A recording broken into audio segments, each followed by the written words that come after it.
पालघरच्या बोईसर तारापूर एमआयडीसीतील एका कारखान्यामध्ये भीषण आग लागली। यूके एरोमॅटिक अँड केमिकल्स कारखान्यामध्ये भीषण आग लागली तर इतर दोन कंपन्या देखील आगीच्या भक्ष्यस्थानी पडल्या। आगीमुळे धुराचे उंच लोळही पाहायला मिळाले। अग्निशमन दलाच्या वतीने या आगीवरती नियंत्रण मिळवण्याचे शर्थीचे प्रयत्न सुरू आहेत।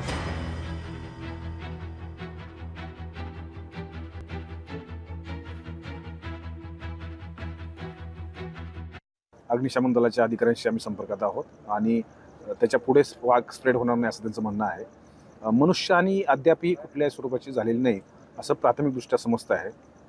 या बाबतीमध्ये तिन्ही कंपन्या त्यापैकी दोन कंपन्या बंद होत्या। या बंद कंपन्या असल्यामुळे त्यांच्या जे ओनर आहेत आणि त्या बाबतीमध्ये कोणी वॉचमन्स किंवा आहेत त्यांच्याबरोबर आम्ही संपर्कात आहोत आणि या बाबतीमध्ये कुठली मनुष्यहानी नाही आहे आतापर्यंतची अशी परिस्थिती आहे। परंतु पूर्ण तपास माहिती घेतल्यानंतर आपल्याला सांगता येईल की या बाबतीमध्ये एखादा कोणी त्या आतमध्ये होता नव्हता या बाबतीत डिटेल थोड्या वेळाने कळेल।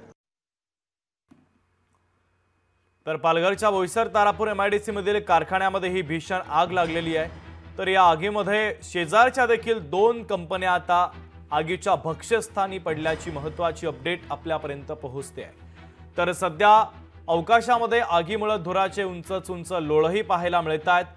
अग्निशमन दलाचे जवान आता आगीवरती नियंत्रण मिळवण्याचे शर्थीचे प्रयत्न करत आहेत। पालघरच्या बोईसर तारापूर एमआयडीसीतील कारखान्यामध्ये ही भीषण आग लागली। यूके एरोमॅटिक अँड केमिकल्स कारखान्यामध्ये ही भीषण आग लागली तर यूके एरोमॅटिकसह इतर दोन कंपन्यांमध्ये देखील भीषण आग लागलेली आहे। तर आगीमुळे धुराचे उंच लोळ सध्या आपल्याला या परिसरामध्ये पाहायला मिळत आहेत। लोकशाही मराठी ऐका, पहा, जागरूक रहा।